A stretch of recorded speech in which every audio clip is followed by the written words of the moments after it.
Chapter 37 gun shot. उनके पास विजय के खिलाफ सभी सबूत हैं। इसका बस एक ही रास्ता है कि हम जल्द से जल्द उस पीड़ित लड़की को ढूंढे जिसको शायद राघव ने झूठी गवाही देने के लिए धमकाया हो। हम उसे ढूंढकर आरोप वापस लेने के लिए कह सकते हैं, तभी हम विजय की बेगुनाही का सबूत दे सकते हैं।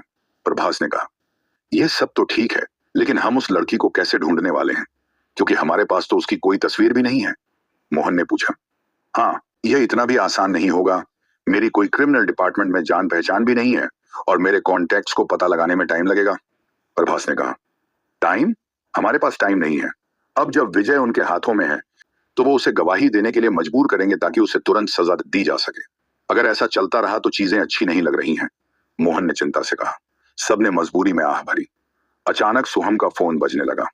उसने फोन निकाला और कहा, यह डीसी मिथिलेश है। हर कोई हैरान था। फिर उनके चेहरे पर खुशी के भाव दिखाई दिए। प्रभास ने अपनी जांघ पर थप्पड़ मारा और चिल्लाया, हमारा सेवियर आ गया, जल्दी करो, फोन उठाओ। सोहम ने जल्दबाजी में कॉल का जवाब दिया। Hello DC Mithilesh. तेजा, अब डीसी मत बोलो, डीआईजी बोलो। मेरा कल ही प्रमोशन हुआ है, इसलिए मैंने तुम्हें फोन किया। तुम और दिव्य डॉक्टर विजय आज रात डिनर पार्टी में आ रहे हो। फिर मैं उन्हें अच्छे से शुक्रिया भी बोल सकता हूँ। कॉल के दूसरी साइड से डीसी मिथिलेश की पता है, पिछले कुछ दिनों में रौनक की रिकवरी तेजी से हुई है। यहाँ तक डॉक्टर ओम का भी कहना है कि यह कोई चमत्कार है। यह सब दिव्य डॉक्टर विजय की अद्भुत मेडिकल स्किल्स के कारण हुआ है। मुझे पर्सनली उन्हें थैंक्स बोलना है। सोहम ने कहा, यह सब तो ठीक है, लेकिन आपको पता है विजय अभी थोड़ी मुसीबत में है। क्या हुआ? डीआईजी मिथिलेश को आश्चर्य हुआ। उसे गिरफ्तार कर लिया गया है। किसी ने उसे बलात्कार के केस में फंसाया है। क्या? डीआईजी मिथिलेश की आवाज बदल गई। उनकी आवाज अचानक बहुत गंभीर हो गई थी। क्या हो रहा है तेज? यह सब राघव बत्रा ने किया है। वो विजय से नफरत करता, अच्छे कॉन्टैक्ट्स है। यहाँ तक एसीपी लोकेश सोनवाल भी उसके लिए काम करता है। क्या कहा? एसीपी लोकेश? वो भी इसमें शामिल है? हाँ, यह सब तो ठीक है, लेकिन मुझे डर है अगर ज्यादा देर हुई तो विजय को कुछ भी हो सकता है। तेज, मुझे दिव्य डॉक्टर विजय के चरित्र पर भरोसा है, लेकिन क्या तुम्हें पूरा यकीन है कि उन्हें फंसाया गया है? डीआईजी मिथिलेश ने सोचते हुए कहा, मुझे 100% यकीन है, उसे निश्चित रूप से फंसाया गया है। सोहम ने दृढ़ विश्वास के साथ कहा, ठीक है, मैं देखता हूं इस मामले को जल्द से जल्द सुलझा लिया जाए। मुझे लगता है इस एसीपी लोकेश के ज्यादा पंख निकल आए हैं, जो कानून के साथ खिलवाड़ कर निर्दोष लोगों को फंसा रहा है। शायद उसे लगने लगा है कि वो कानून से भी ऊपर है, जो कुछ भी करने के लिए आजाद है। डीआईजी मिथिलेश की आवाज में गुस्सा साफ सुनाई पड़ रहा था। तेज, मैं अभी आता हूं, तुम लोग मुझे पुलिस स्टेशन में मिलना। मैं भी तो देखूं दिव्य डॉक्टर विजय को कौन नहीं छोड़ता है। ठीक है, सोहम ने भावनात्मक रूप से कहा। और प्रभास और बाकी लोग वहां जल्द ही पहुंच जाएंगे। इसके बाद उसने कॉल कट कर दी। डीसी मिथिलेश अब डीआईजी बन चुके हैं। हमारी सारी परेशानियों का अब समाधान हो जाएगा। प्रभास और अन्य लोगों ने यह सुनकर राहत की सांस ली। अब जब सब तैयार हैं तो चलो चलकर विजय को लाते हैं। ये सभी लोग बिल्डिंग से ऐसे निकले जैसे उसमें आग लगी हो। वो अपनी कारों पर चढ़ गए और पुलिस स्टेशन की ओर बढ़ गए। नूह जिला पुलिस हेडक्वार्टर। एसीपी ऑफिस में पुलिस की वर्दी पहने लगभग 60 वर्षीय एक वृद्ध व्यक्ति खिड़की के बगल में अपनी कुर्सी पर बैठा था। वो छोटा और मोटा था और अपनी कुर्सी पर झुककर बैठा हुआ था। उसके मुंह में सिगरेट और चेहरे पर एक बड़ी सी मुस्कान थी। अचानक उसकी टेबल पर रखा फोन बजने लगा। उसने अपनी सिगरेट का एक लंबा कश लिया। उसके गोल बूढ़े चेहरे पर खुशी का आभास था। सब कुछ कैसा चल रहा है एसीपी लोकेशा? कॉल के दूसरे छोर पर राघव की आवाज थी। चिंता मत करो, सब कुछ ठीक चल रहा है। वो सिर्फ गांव का एक बच्चा है ना? उससे कबूल कराने में भला कितना वक्त लगेगा?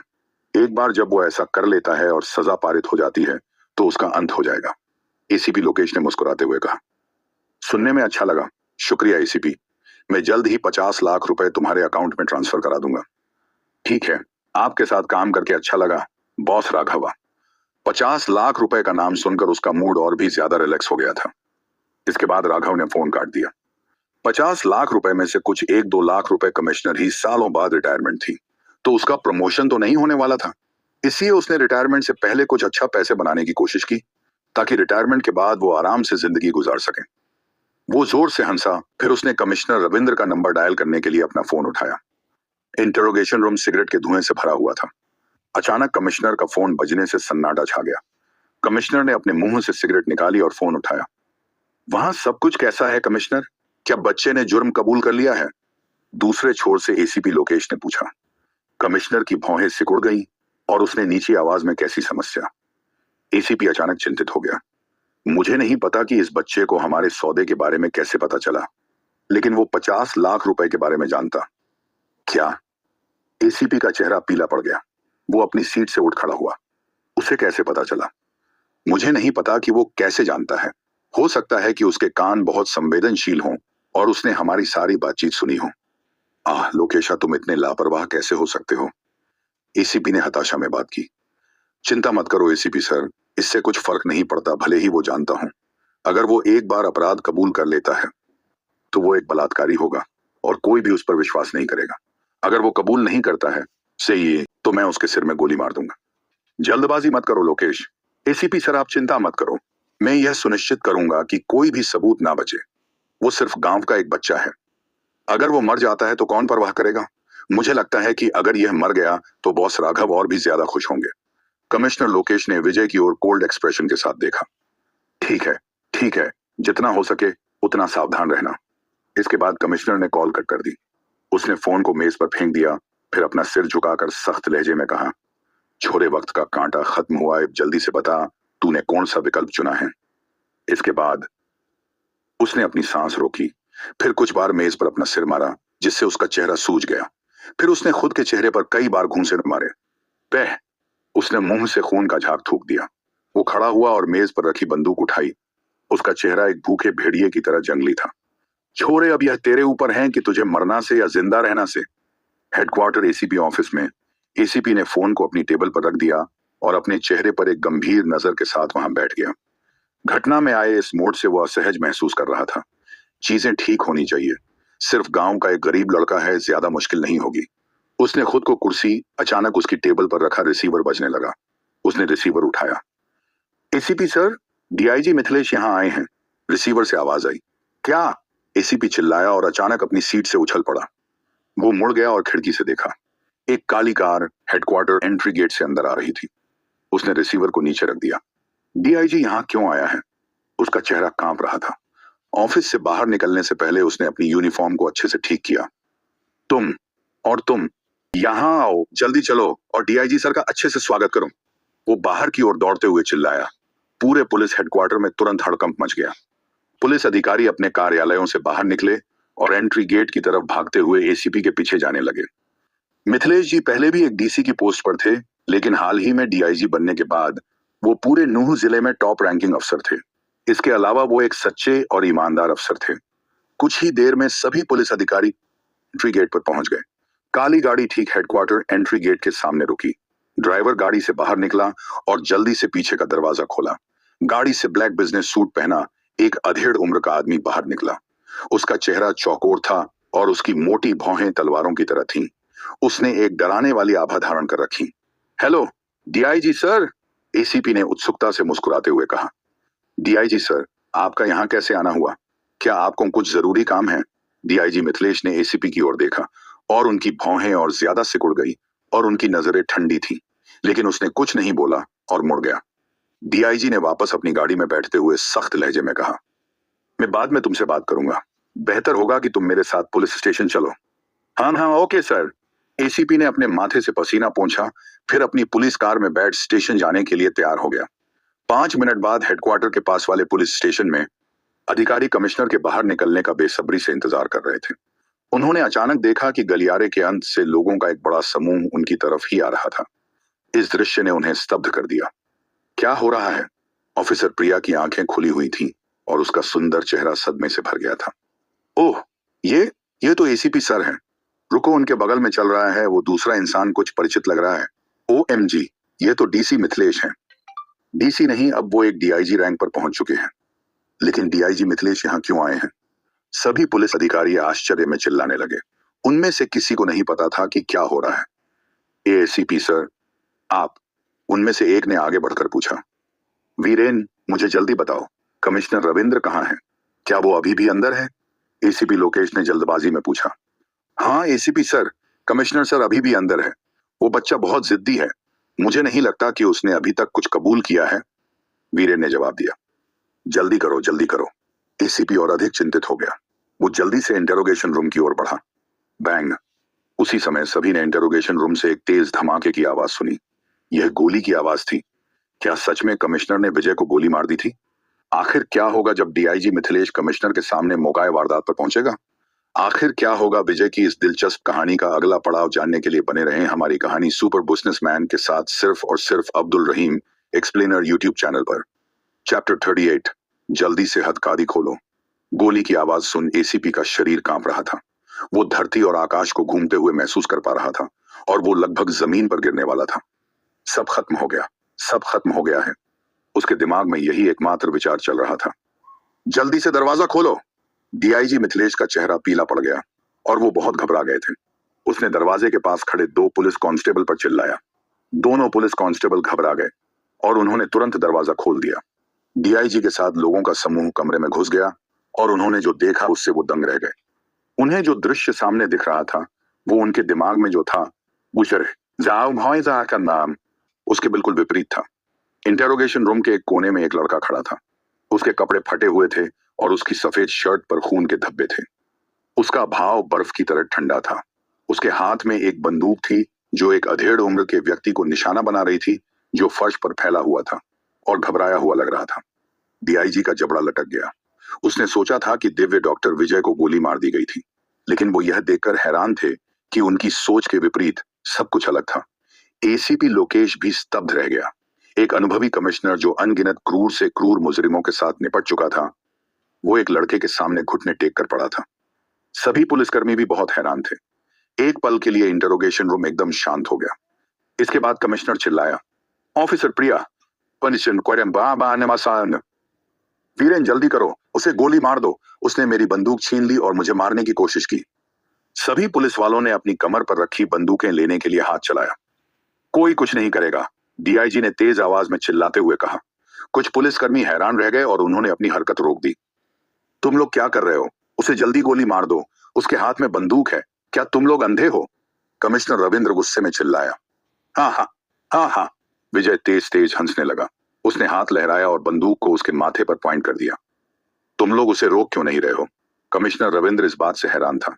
चुप रहो, डीआईजी मिथिलेश ने चिल्लाते हुए कहा। तू कौन है जो मने चुप रहने के लिए कह रहा है? मैं कमिश्नर हूं और तू मने चुप रहने के लिए कह रहा से? कमिश्नर रविंद्र ने गुस्से में कहा। कमिश्नर पहले से ही बेहद गुस्से में था कि उसे एक बच्चे ने फर्श पर पटक दिया था। डीआईजी मिथिलेश के आदेशों ने उसे और ज्यादा गुस्सा दिला दिया था, इसलिए उसने डीआईजी मिथिलेश को फटकार लगा दी। जल्द ही उसे एहसास हुआ कि कुछ गड़बड़ है। यह व्यक्ति परिचित क्यों दिख रहा है? दरवाजे पर खड़े सभी पुलिस वाले कांप रहे थे। वो केवल अपने हाथों से अपना चेहरा ढकना चाहते थे, लेकिन वो इतना भी नहीं कर पा रहे थे। कमिश्नर सर, वो शेराना मैं आइन पशुजा सर, वो डीआईजी मिथिलेश है, वीरेन नामक पुलिस अधिकारी ने उसे नीची आवाज में याद दिलाया। डीआईजी मिथिलेश? कमिश्नर कांप उठा। उसका चेहरा चादर की तरह पीला पड़ गया। सर, आप यहां क्यों आए हैं? अगर मुझसे कुछ काम था तो मैं आपके पास आ जाता, उसने हड़बड़ी में पूछा। बहुत खूब, कमिश्नर रविंद्र डीआईजी मिथिलेश ने ठंडे लहजे में टिप्पणी की। फिर वो उत्सुक चेहरे के साथ विजय की ओर चला गया। दिव्य डॉक्टर विजय, देर से आने के लिए मुझे खेद है, आपने बहुत कुछ झेला होगा। उसने विजय के हाथों को कसकर पकड़ा और उन्हें हिलाया। कमिश्नर रविंद्र कांप गया और उसका दिमाग सुन पड़ गया। यह क्या हो रहा है? डीआईजी सर, इस गांव के बच्चे के प्रति इतना मिलनसार क्यों है? और वो उसे दिव्य डॉक्टर भी कह रहा है। क्या ये बच्चा सिर्फ एक गांव का गरीब नहीं है? क्या डीआईजी मिथिलेश जिले के शीर्ष लोगों में से एक नहीं है? वो इस बच्चे जैसे किसी व्यक्ति से कैसे जुड़ा होगा? उसकी आंखें चौड़ी चौड़ी खुली हुई थी, उससे ये गाठी हुई थी और उसके चेहरे पर पूरी तरह से भ्रम की भावना दिखाई दे रही थी। उसके सामने जो दृश्य था वो उसे बिजली के झटके की तरह लगा था। फिर वो अपने सेंस में वापस आया और उसके चेहरे का रंग उड़ गए जैसे वहां से सारा खून बह निकला हो। वो समझ गया था कि उसका सारा करियर खत्म होने वाला है। इसमें कोई आश्चर्य की बात नहीं कि यह लड़का इतने समय तक शांत रहा। उसके डीआईजी के साथ अच्छे कनेक्शन थे।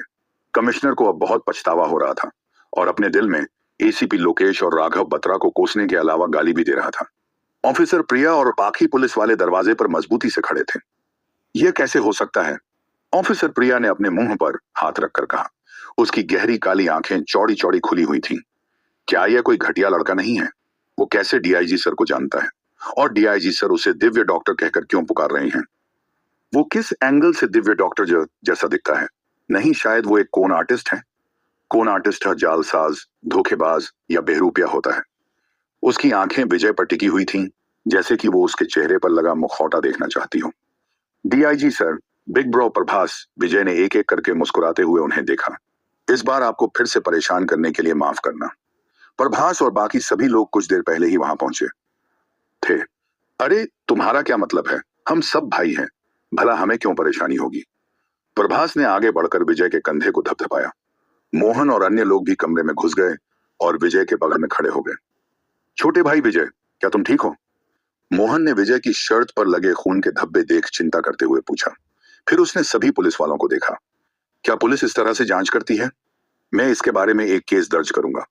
डीआईजी का चेहरा पल भर में उदास हो गया।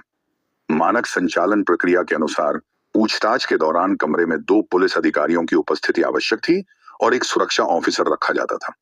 जब वो आए तो इंटरोगेशन रूम में केवल कमिश्नर रविंद्र मौजूद था। उसने फिर अपना सिर ऊपर उठाया और देखा कि सीसीटीवी कैमरा भी ऑफ था। स्थिति इससे अधिक स्पष्ट नहीं हो सकती थी। जब वो अंदर आए तो उन्होंने जो दृश्य देखा उसकी व्याख्या आत्मरक्षा में अभिनय करने वाले विजय के रूप में की जा सकती थी। आप सभी ने आज शानदार प्रदर्शन किया। मुझे गर्व है कि मेरे जिले में ऐसा विशिष्ट पुलिस बल है। डीआईजी ने व्यंग्यात्मक रूप से सभी की ओर देखा। डीआईजी की बात सुन सभी पुलिस अधिकारियों का सिर नीचे झुक गया, विशेष रूप से ऑफिसर प्रिया और उनकी टीम का, जो बिल्कुल शर्म से पानी पानी हो गए थे। कमिश्नर ने विजय की ओर देखने के लिए अपना सिर उठाया, फिर एसीपी की ओर मुड़कर देखा। उसने अपने दांत कस लिए। उसके चेहरे पर नफरत का भाव था। एसीपी लोकेश ने उसे इस गंदगी में घसीटा था और अब उसने सोचा कि वो सारा दोष उस पर लगाने जा रहा है। ऐसा लगता था कि कुकमों को छिपाने का कोई फायदा नहीं था, क्योंकि वो पहले से ही वैसे भी उजागर हो चुका था। इस विचार को ध्यान में रखते हुए उसने अपना हाथ उठाया और एसीपी लोकेश की ओर इशारा किया। मैं सिर्फ उसकी आज्ञा का पालन कर रहा था। उसी ने भाई विजय को फंसाने के लिए राघव बत्रा के साथ एक सौदा किया था। यह सब उसकी और राघव की चाल थी और सभी सबूत मनगढ़ंत बनाए गए थे। यह बयान सुनकर सभी हैरान रह गए, खासकर पुलिस वाले। तू कमीने, ये झूठ बोल रहा है। एसीपी घबरा गया था। हाँ, एसीपी सर, आप अभी भी इससे इनकार करना चाहते हैं? क्या आपने मुझे यह करने के लिए धमकी नहीं दी थी? हमारे सौदे का पता चलने के बाद आपने तो मुझे उसे मारने का आदेश भी दिया था। कमिश्नर ने दांत भींचते हुए कहा।